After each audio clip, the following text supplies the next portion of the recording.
Williamson, Inc. serves as Williamson County's Chamber of Commerce and Office of Economic Development. In partnership with the Williamson Herald, WBKM Radio, they brought together Meet the Candidates, an interview series open to all candidates for this office to help inform the community. During these conversations, candidates will share their views, and I may also share some of my own opinions as part of the discussion. Those opinions are my own and do not necessarily reflect the views of Williamson, Inc., the Williamson Herald, WBKM, or any organizations involved in hosting this series. You can find additional voter resources, including these interviews and written candidate profiles, at williamsonchamber.com/vote. Cheryl Brown is an old friend. She's been a friend for a long time. She's not friend. old. Old friend. You're how old now? I'm 75. 64. How many years? Oh, you're not 64. I knew Cheryl Brown when she was Republican Party chairman. She was a very good chairman. County exploded with Cheryl Brown. And now you're running for the Williamson County Commission. Correct. In the 10th district, and if I recall correctly, the 10th district is a good part of Franklin and goes all the way down to Thompson Station. Is that right? Some parts. Some parts. So I always say it starts from the CBS, Liberty Pike, Royal Oaks, all the way down to the factory, turn left, and it goes down like you're going to 96 and it stops by Carlisle's. Right, yeah. Before you get to West Haven. So, yeah, it's a really crazy district. It does do a loop-a-loop, so anyways. You're credited with the growth of the Republican Party in Williamson County. Why do you want to trade in that reputation for a spot on the county commission? Well, as you know, I was appointed to the seat as the commissioner and served it for about 6 months. I had forgotten that. Yeah. So you have experience. I have experience. Mm-hmm. So it is time to take my seat back.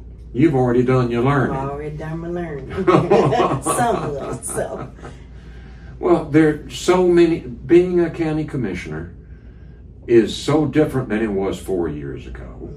They talk about different things. Can we talk about some of those things that would face a county commissioner that might be an issue in this election? Go for it. Let's start with a pretty big one. Williamson Medical Center.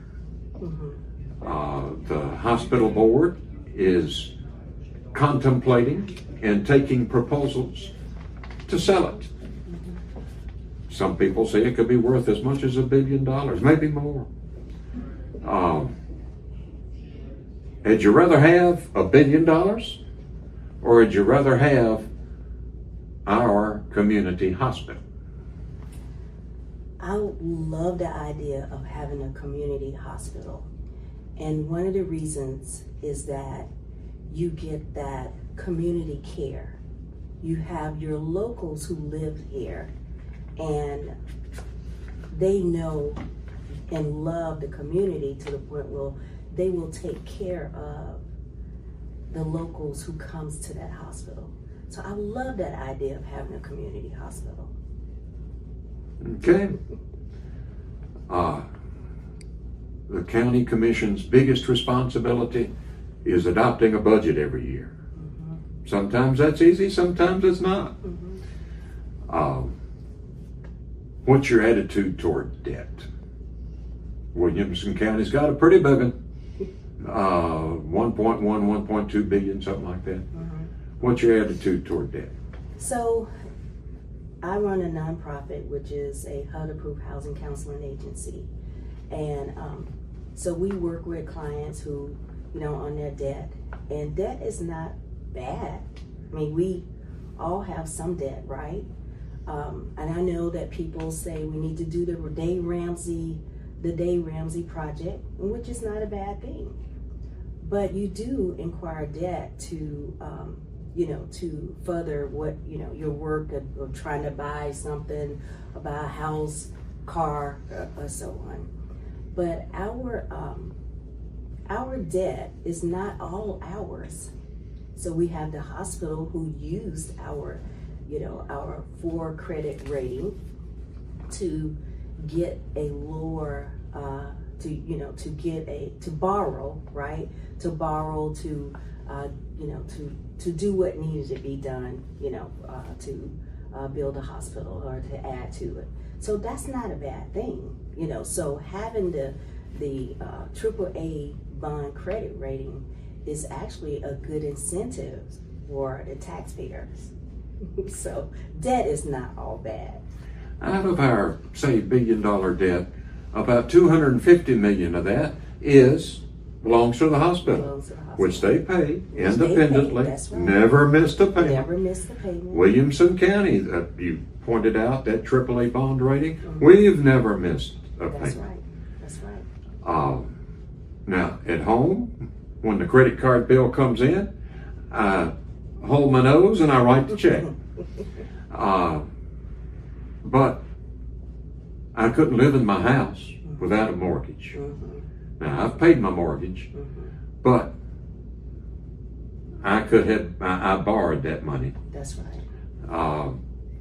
Another debt kind of question outside of the hospital, and this is on the other side of the coin. We need a new jail. 250, 300 million, something like that. We need a new courthouse. 150, 175 million. These are needs. Thank God we haven't had to build a school in 3-4 years. That's the truth. That's the truth. And most of the debt belongs to the schools because as the county builds the schools. So we have had, a success of people coming here because of, what we offer, right? And I am thankful for Williamson Inc. for their economic development of bringing in new businesses, right? And as well as those who've come before us, who've been here for years, who has made Williamson County the place that everybody want to come to. And so, and with that, I understand that we have to have a little bit of debt. We have to, what you were saying about, what was that you just said about the schools and the hospital, and what was the other thing that you just mentioned? The jail. The jail. Okay, so what happened with that was commissioners were here 4 years ago. They knew we needed a jail then. The longer we waited, there's an increase. I was a commissioner by the time. I was part of those who voted with the JJJ project, on the JJJ project. I voted for that because the longer we waited, the more money we were paying. And so we could have done that years ago, made a decision, and we wouldn't be out of, paying what we're paying now in millions of dollars. Just in the last year, 12 million. See. And that's just in the last year. The cost of building things is going up. Yeah. From that point. The county commission did something a couple of months ago in regard to urban growth boundaries and municipal annexation. They want a chair at the table. Maybe they want, some municipalities say, well, those county commissioners, they want veto power over our annexation. What would be your opinion be if you sat on the county commission right now? First of all, we have lost the art of conversing. When we don't sit down at the table and have a conversation, and we've always had that with our city and our state leaders. And when we try to overthrow another person's job, then we're out of line. So I would suggest that what should have happened first was a conversation at the table. Hey, look, remember Reagan and Tip O'Neill? That both sides, differences, but they knew how to come to the table and make it happen for the people. That's what I'm talking about.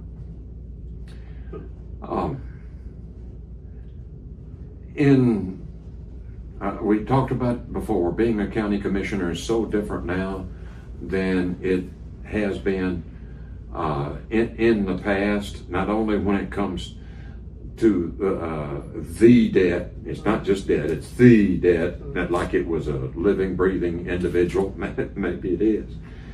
But other things like that new jail, it's a need.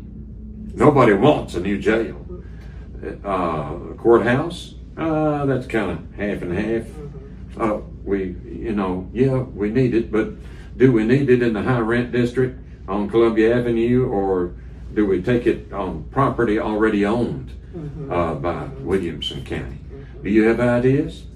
I would say, and I've talked to a few people about it, having it on Columbia Avenue, I wouldn't suggest that would be the place to have it. Me being, who I am as a HUD-approved housing counseling agency, I would like the idea of having some type of mixed-use development and maybe some workforce, homes built up at the top or so. But I would like to I would suggest that we look at what we have. And from what I've heard, that we can't really tear down the inside of the building and redo it. But I would love the idea of maybe getting a few people together and let's do an assessment of, what it would look like if we had it there, or if we maybe expanded the building that we were already in. We're almost out of time already. Shut up. Yeah, that's what we're about to do. I want you to look into that camera, Okay. and I want you to give your best pitch about why Cheryl Brown should go back to the Williamson County Commission. So I would say to you, I love my community, and I have lived here for 25 years. I've seen some growth, and I myself, again, would say I appreciate every person, every leader who has been here and who have come before me, who made Williamson County a place to live, a beautiful place which is causing everybody from north, south, east, and west to be a part of this place. But I would like to be that common sense, conservative voice for the community. Thank you for your vote. Keep knocking doors. I sure will. Thank you. Thank you.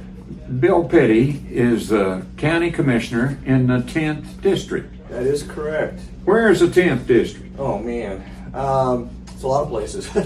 So the New 96. So it starts at Carlisle, just north of New 96, all the way into town. So we have Founders Point, we have Idlewild, we have Spencer Creek, or not Spencer Hall. Sorry, Spencer Creek. We do have Spencer Creek as well, or Spencer Creek Road. Then as you get into town, right around the factory, I have everything north and south of that, and then Franklin all the way up to Mac Hatcher, and then all the way over to basically 65 from 96 up north of Liberty Pike all the way to the interstate. Basically, Chesapeake Farms I have, Andover, those areas. I have Fieldstone Farms. I don't know if you out Monticello. So those are some of the neighborhoods. It's a pretty good size district. Now, you haven't been on the county commission 4 years, but this is the second election you've run. Yeah. Well, you were appointed to a vacancy. No, I was not appointed. You weren't? I won a convention. Oh, that's right. It was a caucus, wasn't it? It was a caucus convention. Yes. And it was just for, quote unquote bona fide Republicans in District 10 to come and vote, and I won that. And then I ran, and Joe Williams, a person I've gotten to know and think very highly of, Yes, sir. decided to run as an independent against me, and we had a nice. As the campaign went along, we because we'd be at the same place, we started talking. We said, "Well, we agreed on a lot of stuff." It was amazing. So Yes, sir. it was a good campaign. So I was fortunate to come out on top. And I took office, my first meeting was January 2025, so it's been a year. Yes, sir. Yeah. I guess it speaks that he didn't run against you again. It was a good, close election, and sometimes people get it in their blood that they want to serve. Now, you've been there. It seems like that you've been there longer than a year, but on second thought, maybe. Well, that's because I get so much done. No. That's a joke, folks. I'm just joking. Okay. Well, let's talk about your experience. Is it what you had hoped it was going to be, or? Oh man, yeah. It's been an eye opener, I guess you could say. It takes about a year to figure out what's going on, how things work, who the players are. You come into a situation. I had certain people on my side that warned me about other commissioners. Just one of that. I'm not going to mention any names today. I will tell you that I like all the people on the commission board. I get along with all of them. Some of them better than others. But what I have found, and this is really important, we have a rift in the Republican Party. That's no secret. I have reached out to people who were on the other side of the reorganization last year. And I said, we have decisions to make as commissioners. We have work to do. As far as I'm concerned, what happened in the past is gone. We're starting all over fresh from this day forward. And, you can't, when you're in politics, first of all, you have to have thick skin. Yes, you really do.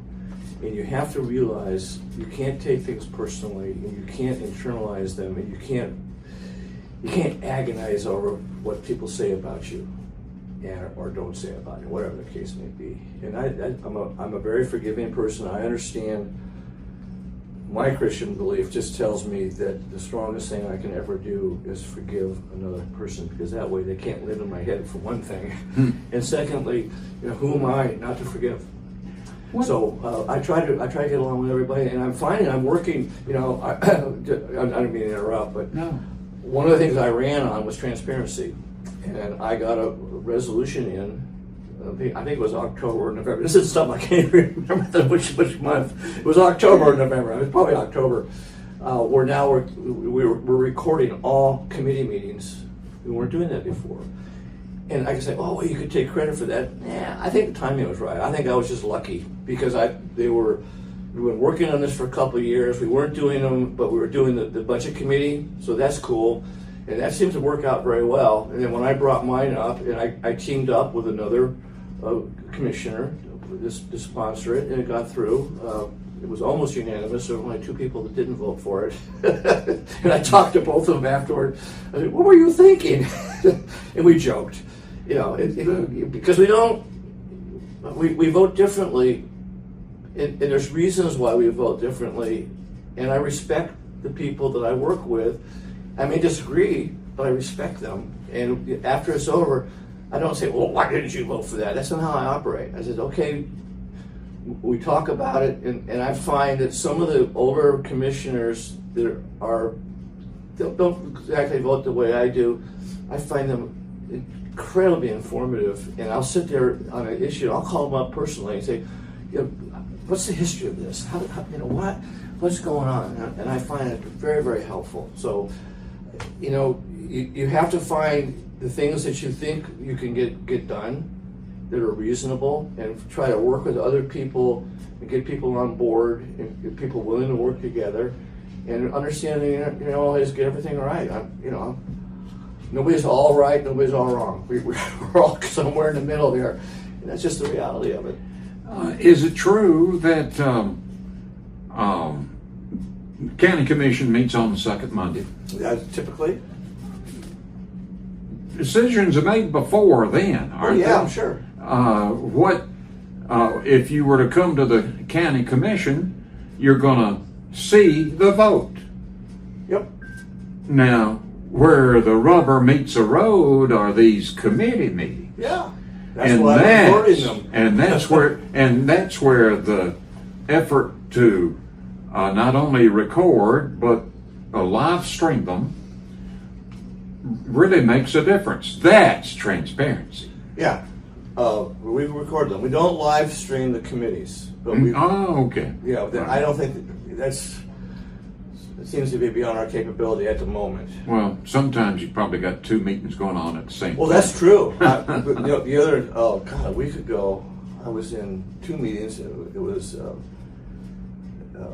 I was at the budget meeting because I was following something, but we had an educational meeting. We had to go to another room, and then we had a law enforcement and public safety in another room. Yes. I was at three meetings the same night, and they were all recorded.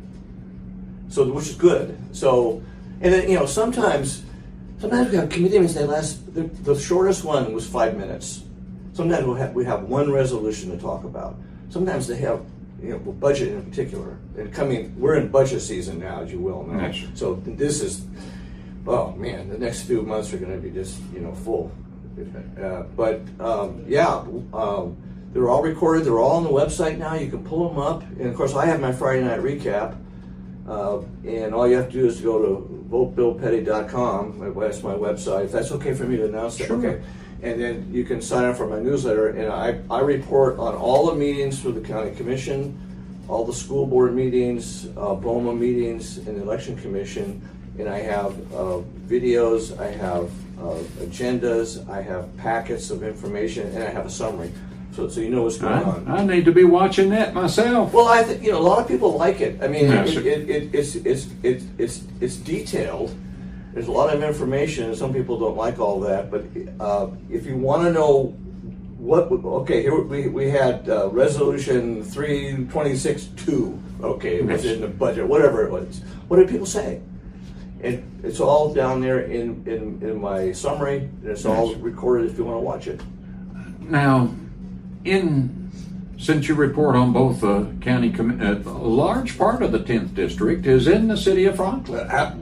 All of it, And so you not only have to keep taxpayers in your district happy, you have to keep the board of mayor and aldermen happy. They're not happy with me right now. No. Well, that's about that the urban growth boundary thing. Yeah, the annexation thing, and so and now there's a new issue: the courthouse. Oh man! Have you made your mind up about the courthouse yet, or? I have made my mind up that we don't want to make the same mistake we made last time. When they built this thing in 2004, it was inadequate the day they opened the doors. I went on a tour with Judge Deanna Hood, and I have to say, Monday night. Please don't watch the video Monday night of me talking about it. I don't know what happened, but I had a senior moment, and I was having a hard time getting my thoughts together. But anyway, when the courthouse was done, and I've heard all kinds of stories now. I'm not going to repeat any of them, but it was not done transparently. Just put it that way. My opinion from what I've heard. Okay, because I wasn't here. But I went on a tour of it last week, and we looked at when they did the JJJ. That the third J was the courthouse, and of course the first one is the jail, the juvenile. Okay, for people who don't know. So they were looking at refitting that. How could they expand that? What could they do there? How could they make more room? And they stopped about halfway through the project and just kind of left it. And so she showed us what they had drawn. It didn't solve any of the problems that they have. I mean, they've got a situation right now, and this is the serious part. Right now, there are people, because they can't have full jury trials on a regular basis. They can only do them sporadically now. It's almost like a quota system for each year. So we're having people that have to wait a year or maybe 2 years for trial. That is not a speedy trial. So that needs to be fixed. There's no question in my mind about that one. The $17,500,000 property next to the police station, you know. And that's at a discount. Well, that's what they say. You know, there's people who are telling me, well, I don't know. Whoever assessed that didn't know what they were doing. You know, there's always going to be arguments. You know that. Oh. Okay, so my thought is, yeah, it looks attractive. And I know when they built the police station, everybody's, oh man, this thing's way too big. What are you guys, crazy? Well, apparently now they've grown into it. And everybody's, you know, hey, it's okay. It's all right. It's like Seward's Folly. You know, when we bought Alaska, worked out okay. So I get that. I think that the problem for me, I think other commissioners, it was just kind of sprung on us very quickly.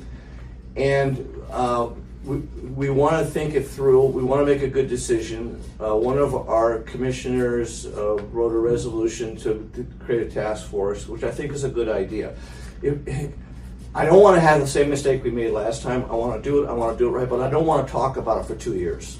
I want us to get started building something soon, because they are. It was bad in 2004. It's worse now because our population has grown. Right now, our population is somewhere around 275,000. In 1990, we were 90,000.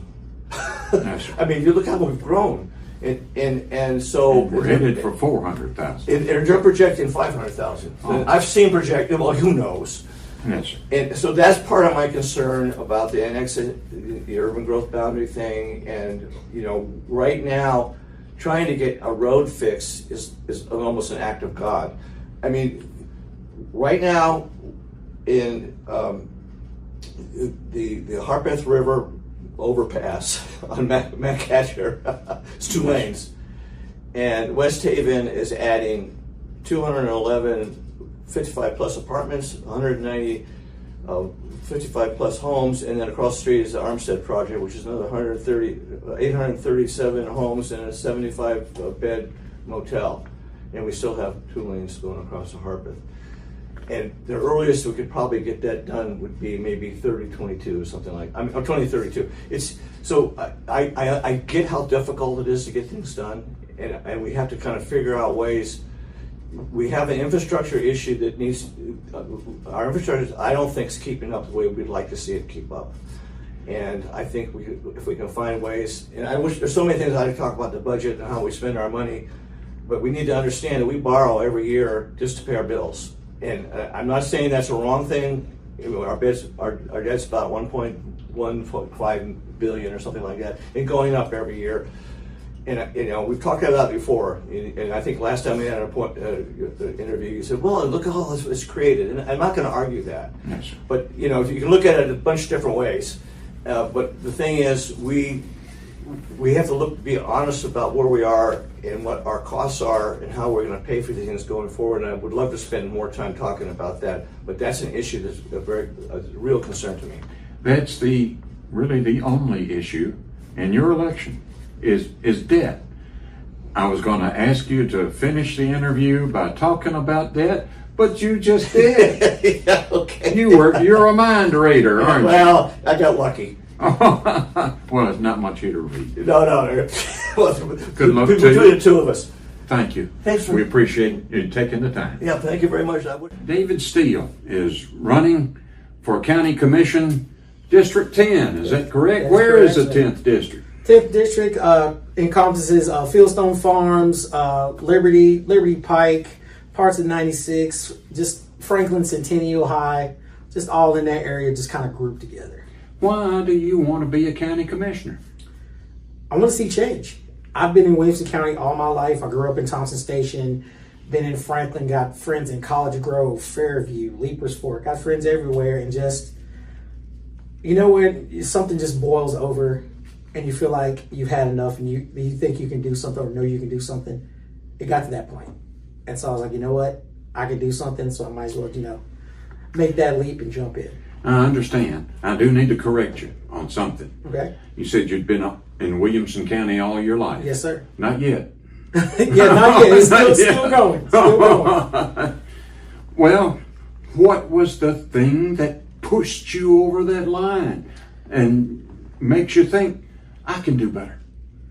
just seeing some of the decisions that have been made towards just different parts in Franklin or different parts in Thompson Station, and just, I feel like that if anybody can get it done, it would be somebody that's been here and knows here and hasn't just been here 5 years like certain people. Well, you're making the smoke go away. I'm understanding more about you. Tell me more about you personally. What do you do for a living?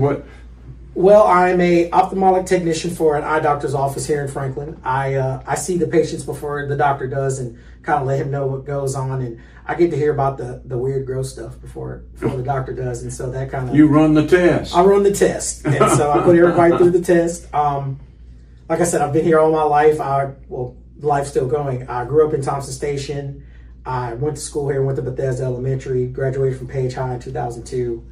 Oh, you're a young guy. No, sir. No. And, been through some struggles. I had a kidney transplant 5 years ago. Oh, wow. My best friend, Michael, who took some time off of medical school, and we did the whole transplant and everything, and now he's working in Johnson City at a hospital there. He's in pediatrics. Had a leg amputation in 2015, so I got to, knock on the prosthetic there. And there's been some tribulations, some trials that have happened to me, but you can't let that define you who you are. So I just let that roll off my back and just keep on going. Well, normally, now you have given me this idea. We get to the end of the interview, and I still haven't asked the Williamson Medical Center question yet. So I'm going to stop, and I'm going to give you that question right now, where Okay. you will have time to address it. Okay. You're in that business. I am. Do you have an opinion about the possible sale of Williamson Medical Center? Maybe it's a little bit just, I feel like there needs to be more research done. Because, I know this is going on. This will be a big thing for the county. It just feels like, is there something more we can figure out and learn before we do this?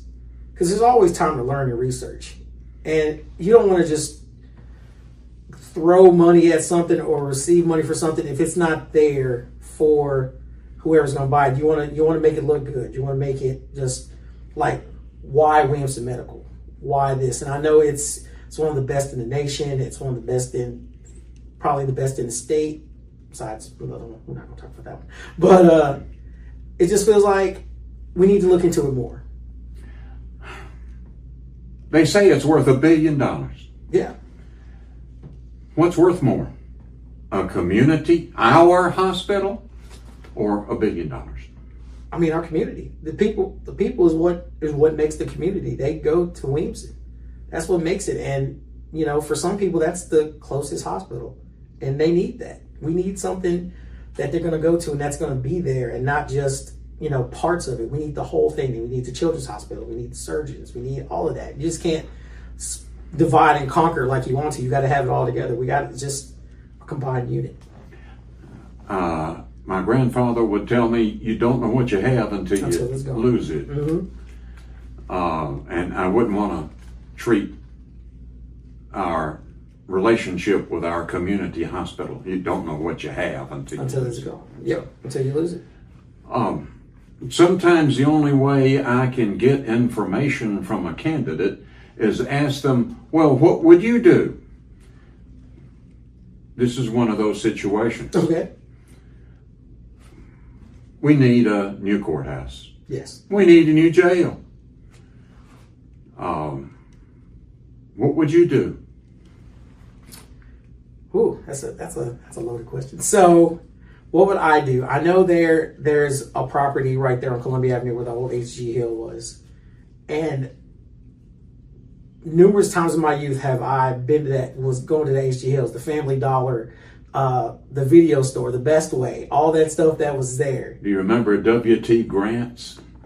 Vaguely. Vaguely. I was a young lad when that was there, but I do remember it. That would be a good spot, but why that spot? And you just want to throw $17.5 million at that spot for that land? I mean, there's other places in Franklin. You want to put it right there on Columbia Avenue. I mean, you got the police station. It's fantastic. But there has to be another option. There's got to be other options. And for the courthouse now, I know safety is important. I know it's been there a long time. But if you have $100 million to build a new courthouse, couldn't you use that $100 million to redo the courthouse you have now? And I know it's historic and everything, but there's ways around that. There's ways you can talk to historical restoration, anything like that. But there's got to be another way than just use $100 million. We haven't talked about the elephant in the room. We spend 70% of every tax dollar on schools. Yes. Schools, the school system's reputation Yes. spurs growth. It does. Rogers Anderson helped lead this decision 40 years ago that we're going to do something about schools. We're going to make it the most important thing. Did he succeed? I mean, being a proud product of Williamson County Schools, I would think he succeeded a little bit. Williamson County schools have grown by leaps and bounds. This is why people want to come here, right? Williamson County Schools is best in the state, best in the nation. And Rogers has done a lot with that. But we could do better. We can do better work on vocational stuff, because I went to Page. There's a lot of vocational stuff out there.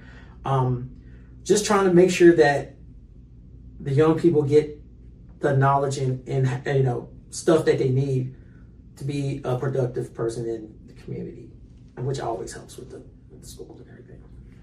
We're teaching students to fly. Yeah. We're teaching students AI. The technology is remarkable. I believe it is this year that Paige turns 60 years old. Yeah, they do. Now, you weren't there 60 years ago. No. But I was. Not as a student, but I was there the day they cut the ribbon. Oh, wow. I was young, thought I knew everything. I mean, Tom is still young. I tell you, you're not young. But our schools have made a difference in this area's quality of life. Unfortunately, it also has raised the average price of a house to $1.5 million now. What are we going to do to see that teachers or first responders or the guy that comes and picks up the frozen limb from the side of the road, they ought to be able to live in this community too? They should. What can we do about that? There's got to be a balance. There's got to be a balance of, with the schools and everything. Because, like you said, we have the teachers in the schools. Teachers are pretty much the backbone of the schools. They're there to help the students and do all that. It's just, there has to be that balance. Because you got to make sure, people that live in the community are there in the community, because that's what makes the community go. That's what makes it work. And if you don't have that, then what do you have? Your community's you're going to fall apart. And you got to make sure that those pieces are together like a puzzle. Like those pieces are together to make it work. Those teachers are important in schools. Yes. I mean, during the school day. Sure. But they're very important in the community outside the school day, because for a lot of children, they're the only mentor they have. Yes. I believe I remember the lady's name was M.E. Watkins. She was a teacher at Page High School. Extraordinary teacher. Taught for more than 60 years. And she was just as valuable outside school as she was inside school. Sometimes we kind of lose our attention. Yeah. What else do we need to talk about? There will come a time that I'll ask you to look in that camera and give me your best shot. Okay. about why you should be the county commissioner from the district you're running in. Okay. And maybe now's the time for that. All right. Just look in the camera. Just look in the camera. You can look at me, whatever you want to do. I just want to hear what makes you qualified and why I should vote for you. You know, I've been around this place a long time, and I may not be the suavest or the most proper. I still read comic books. I watch cartoons. I may not be serious all the time, but when it comes to District 10, where I am, they need somebody that listens and somebody that can go in and speak for them. And if anybody can do it or wants to do it, it's me. And I feel like if I get into Commission 10, I'm going to set them straight. If somebody says something I don't like or, constituents are going to like, I'm going to call them out on it. If they want to get smart back, I can get smart back too. If whatever they need, I got their back. Because if nobody had my back when all my issues were going on, I wouldn't be here. I don't know where I'd be. So just to let people know, if they need somebody to talk for them, I got their back. There are wonderful people in Williamson County. Most definitely. And sometimes those people need to be on the Williamson County Commission. I think so. Well, good luck to you. Thank you, sir. I appreciate it. Keep knocking on doors. Thank you, sir. I appreciate it. Jody Todd is running for County Commission, District 10. I am. Where is the 10th district? The 10th district is about half of downtown Franklin, Downs Boulevard, a little bit of 96, and then we kind of head up north a little bit, pick up Fieldstone Farms, that kind of area. And then a little out here over by Highway 65, because Centennial High School is in District 10. So, Are you running as a Republican, a Democrat, an independent? I am running as a Democrat. Why? Okay, so you're asking a question that really could go back probably 2 decades. Generations. Yeah. So I am not a generational Democrat. I've always voted for the person that I thought could do the best job. And so instead of just voting for the initial someone holds, back when we started voting, I'm not going to say which decade that was in, but it started with a 1. You did the research on the people. You learned what they stood for. It was just a different time and space. And so I've always voted for the person that I believed could do the best job.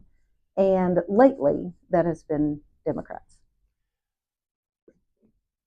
We're in a position, and I get stuck sometimes. I'm neither Democrat nor Republican. Like you, I'm finding myself, that's a distasteful question to ask now. Are you a Republican or a Democrat? It really should make a difference, especially when it comes to local offices, like especially school board.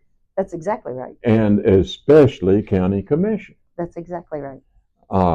So that, I withdraw the question, even though you've already answered. Well, it's one of those where even in my leadership in the community, I've been here for a lot of years, a little over 18 years. And and I've spent 35 years in nonprofit leadership.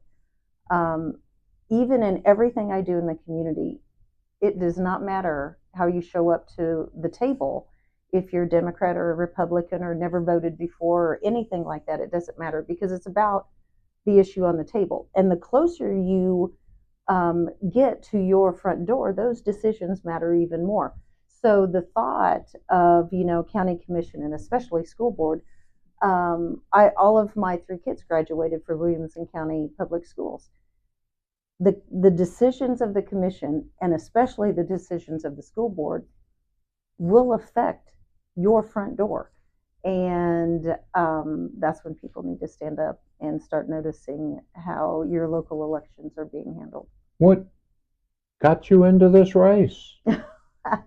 Well, turns out when you show up at the Democratic headquarters and you have opinions, they're like, huh. And here's your petition. Yeah, there you go. And so last summer, there were some different things going on, and I was looking for, other places, and other. I love to advocate for the things that I feel like are important to me, and so there were some things that I felt like were important to me, and so I showed up at the Democratic headquarters, and I'm just getting to know people because I voted for as a Democrat for quite a while, and I'm just getting to know people, and they would say, ideas like, "What do you think about this? Do you think I should run on this, or do you think?" And so many of the times, the issue that they were bringing up was too small. So you're bringing up this little tiny issue when the problem that is a symptom of is much, much bigger. And so it turns out when you say, well, I think that's a stupid reason to run, because that's actually not the problem. That's a symptom. And turns out when you're in a room of people that are listening for people who have opinions, and you show up with one, that you get 2 check marks by your name, which I guess is a good thing. It used to be a bad thing. And then they start calling you to see if you'll run for office. And so, yeah, that's how it happened. And I'm grateful. It's. You talked about issues on the table. Yeah. There's no shortage of them right now. Yeah. But you also mentioned that you had things you wanted to advocate for. Yeah. Like? So I believe in advocating just for the basic rights needs of people. And that can look like a lot of different things. I believe that when you're in a society, especially one like Williamson County, which has fast growth, that there is a duty to not only stay in pace with the growth, but also stay in pace with the people who live in the space. And so I will advocate for the rights of our African American communities, to stand in those spaces where maybe their voice isn't heard as loud. There's one particular friend that I have in that space, and he'll look at me and he'll say, "Jody, you're crazy." And I always thought that was a bad thing until he clarified that for me, and he says, "No, that's a good thing. That means you're brave." And so without even really sometimes knowing it, you stand in those spaces because of your privilege, your voice is heard, and do right by the people that are in your communities. Before we start these interviews, if I know the person, Yeah. I will ask them off camera, Mhm. "Are you crazy?" Now, Mhm. I didn't know you, so Yeah. I didn't ask you whether you're You crazy didn't or ask not. me if I was crazy. But now, are you crazy? A little bit, because I believe when you enter into this space, so again, I've been a nonprofit leader for a very long time, and that is its own little set of crazy in there. And when you step into this space where you are judged by your perception, the perception people have of you, I think you do have to be a little bit crazy to go, I'm going to willingly do that. That is not a comfortable position to be in, when I do believe that by and large our community, it's like we all want the same things together, and yet we find ways to turn everything into I'm better than you, or I need to be more than you do. And it just does not have to be like that. What's your favorite nonprofit? Oh, now that's not fair, because I work with a lot of nonprofits. Well, Okay. you don't. Okay, So- what are your favorite nonprofits? So I'm going to tell you based on values, which Okay. which is how I work. So I'm not going to say spaces. Okay. So I love working with the nonprofits that help people find homes that are affordable. There's a need in this community. And sometimes it's not even finding a home that's affordable. Sometimes it's just providing them shelter underneath a roof, so it can be even rental. So I love working with those, because you're meeting people at a very basic need. Especially when those roofs average $1.5 million. Yeah. There's something wrong when a school teacher can't afford to live in the community the school teacher teaches in. That's exactly right. Or it is wrong. First responder. Mm-hmm. And we could go on and on. Mm-hmm. There's And you're talking about three particular nonprofits, the Hard Bargain Association, Habitat, and the Community Housing Partnership. Those are three I know. Those are the three, and Williamson County Homeless Alliance. Yes. Yeah, yeah. Which has a fundraiser coming up in just a few days. Oh, it does. Yes. Okay. I do not work for the Williamson County Homeless Alliance, but they do have a fundraiser. I have heard of it. But yes, affordable housing is difficult. And but they don't even call it affordable anymore. Well, attainable, is it? Attainable, which I don't know about you, but the nonprofit sector doesn't really pay all that well, so I don't even know what attainable is adequate. And, you know, that's difficult for a county because you don't, I mean, that's usually a city issue because you can build more homes per acre of land. And, there's one of those things that you cannot separate the work of the county from the work of the cities that inhabit your county. And I think far too often, what I have seen, at least in my perspective, is there is a lack of communication between the counties and the cities to work more closely, hand in hand, to share ideas, to share concepts, to share them before a vote is being actually being ready to be taken, to work ahead of the game. Because otherwise, all you end up doing is delaying. We're seeing that right now. All you end up doing is delaying and having to march the same path again. Well, since you brought it up, yeah, urban growth boundary, okay, annexation. Yeah. The last time they met, the county commission adopted a resolution asking for state legislation now, giving Williamson County the right to participate more in municipal annexation. They didn't talk to the municipalities about it. Might have been at that meeting. And county commissioners were surprised that the municipalities were surprised. Right. Now, almost a month later, they're starting to talk. You know, I'm not sure why state legislation is required to get the county commission to talk with Franklin Board of Mayor and Alderman or Brentwood or the other folks. Yeah. Yeah. Can you do anything about that? And as a 10th District County Commissioner? Well, I believe the role as one of the county commissioners, because there's 24 of them, is to lead by example. So the role that I could play, and the role that I played over all of my experience, is getting people to the table, getting the right people to the table, asking the right question, and being transparent with those answers. So in this particular scenario, they began discussing that in November of last year. The meeting that I was at where the city showed up was in February. That's a lot of days that went by where they could have been talking together. So it's a matter of having someone that sits there that says, okay, I'm anticipating that there might be a problem just with people understanding and knowing. So has anybody reached out yet? And instead of developing the task force later, which is what they did, is they said, oh, we should have a task force and actually talk to each other. Well, you should have been doing that in November and December and January, because what happened was everybody got mad at each other and then you decide to talk.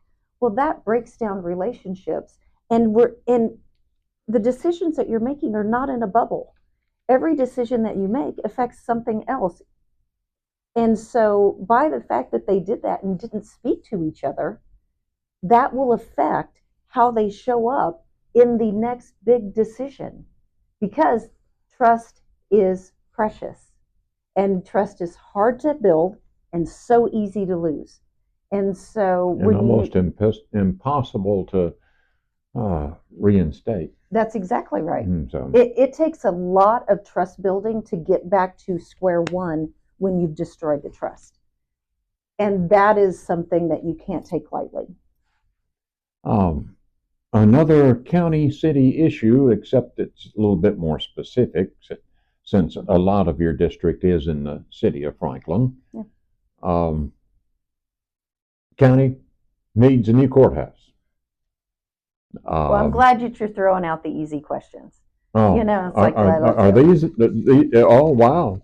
Okay. Well, No, we'll go ahead. We'll get, we'll get to the ask me hospital about later. Ask me about it. Oh, We'll get that's to the hospital exactly later. right. But not too much later. But debt. Debt. Some people call it the debt. Yeah. A jail is expensive. Yeah. You're going to have to build one. Yeah. Courthouse is expensive. Yeah. We're going to find out how expensive hospital is. What's your attitude toward debt? Well, okay.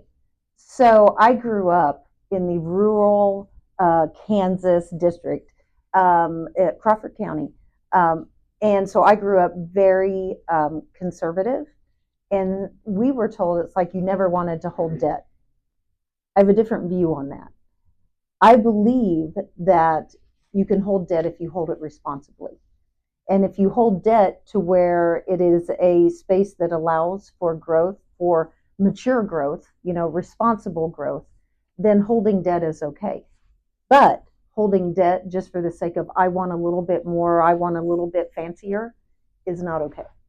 And so the issue with the courthouse and buying the land or fixing up what we currently have, that has so many tentacles on it that I don't believe it's just about should we hold debt.